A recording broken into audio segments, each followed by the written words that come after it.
Welcome to the Fermented Homestead. If you're new here, my name is Anna, and on this channel I'm sharing our journey of learning how to turn our home into a homestead. Today is the day that I'm really hoping to be able to finally finish up the chicken run. We have the chicken shed basically is all built. We have the actual T-posts that my husband and I ran those in just the other day, and now the only step left really is to run the chicken not the chicken fence, but the wire. It's the 2x4 kind of welded wire. We're going to run that all the way down and around and back up, and then I have like a deer netting. It's like a bird netting for like fencing and stuff like that, and going to drape that over the top of it to hopefully keep any kind of aerial predators from getting them, and also hopefully keeping them from trying to fly out. So today that is the goal, and we'll see how that actually pans out. So really all I'm doing is going to be super simple, just running. I have these spools, I think you can see them, spools of the welded wire, and I'm just going to run it around and attach it with the T-posts, and that's about all there is to it. Super simple. Basically, I thought I was recording all of that and I wasn't, but I went ahead and ran the fencing panels all the way down here, and then I'm going to go ahead and secure it with T-posts clips and this little funny do-bobber here. So I'm going to go ahead and start at the top. I'm going to work my way down, and then once I actually figure out this little do-bobber here, I will show you kind of how it works.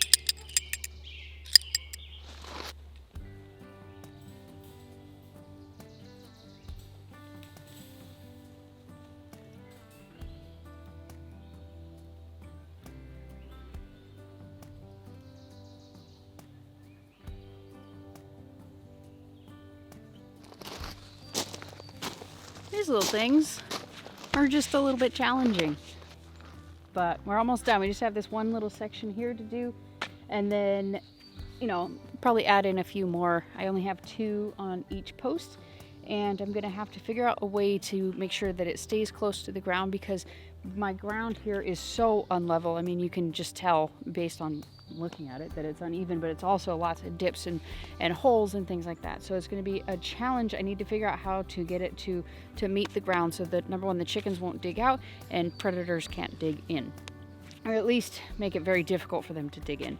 And so yeah, basically all I'm going to do is just this one little section left, and then probably try and figure out some way of stringing the deer netting and bird netting across the top, and then we're going to let them loose.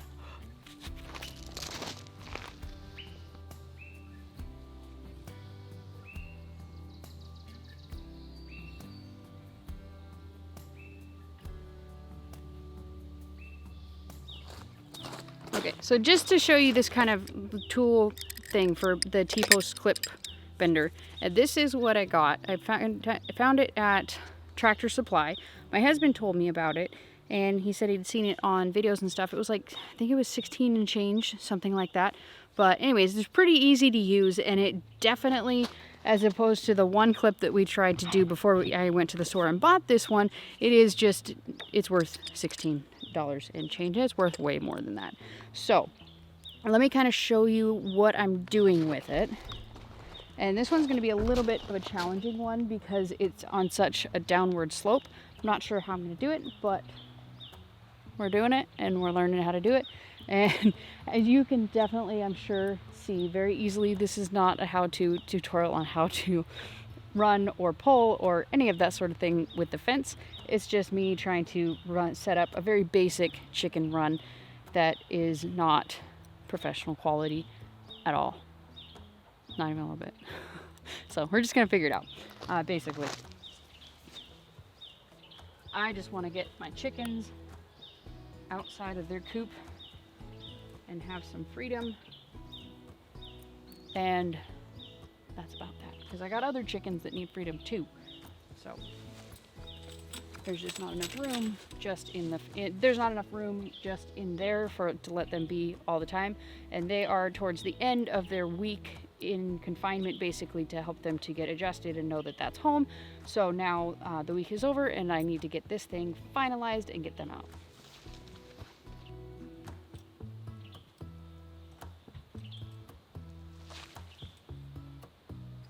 basically, you can see how weird and wonky and crooked this thing is. But basically, you have the clip here.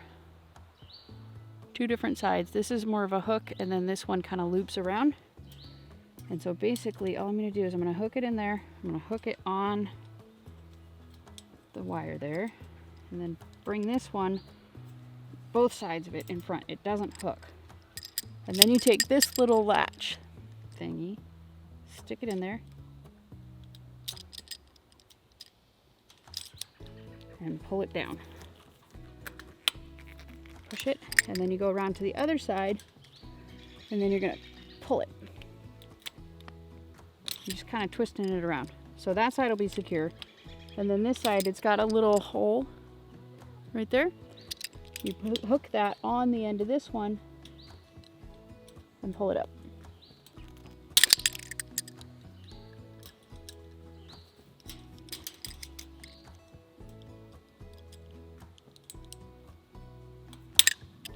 Yeah, good enough.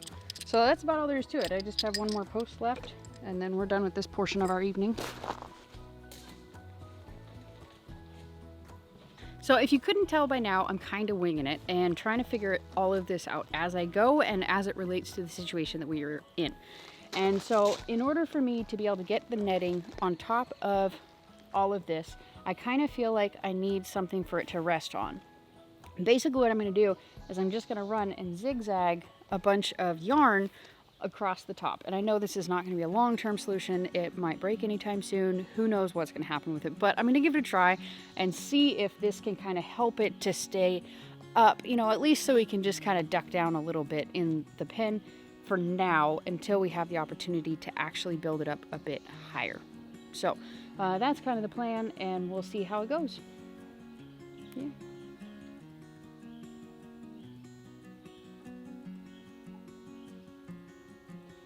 So now that I have all of the yarn is up there, I have all of the fencing attached to the building as well as attached to all of the T-posts. Now the next step is, the last step for now I think, is just covering it with the bird netting to keep these little guys and gals from flying out.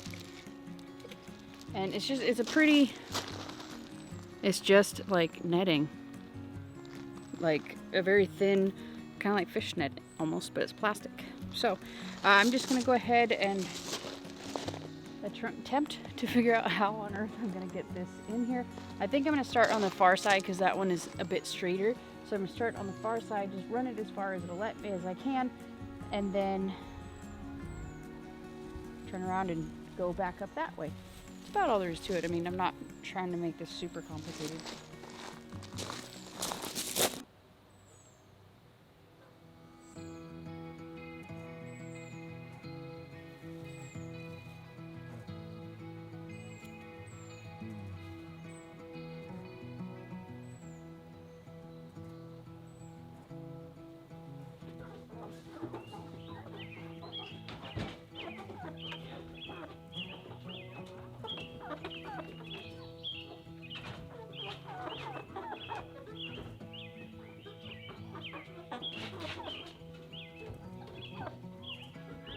So I got the chicken run all finished, and basically all I did was I just went ahead and put the netting all the way down, all the way to the center. I attached them with zip ties, and that's about all there was to it. Like, it was so simple, and I just got tired of filming it, so it was just over and over, up and down and up and down. And I did the yarn all the way down on the edges, and then kind of zigzagged them crisscross. And now we're just waiting for the chickens. It's been like an hour since I opened this thing up, and we've had, what was that, 7 chickens have come out. And they're all super curious and super interested. Like, I turned off the actual the light that is in the chicken coop, and that's still not working. So I think I'm probably just gonna head inside, maybe do a little bit of cleanup out here, and then head inside and just see what they do until it gets dark, and hopefully they'll go back in there when it gets dark. We'll find out. But really, I think it's just chickens being curious, and some of them more than others, and they're kind of roaming around and doing their thing. So, yeah, that's about all there is to the chicken coop. It's all done, and the chicken run is all done, and we are just ready to go and hopefully they'll start laying eggs in about 2 or 3 months. So thank you so much for watching. If you enjoyed this video, give it a thumbs up, subscribe to this channel if you haven't already, and we'll see you next time. Bye.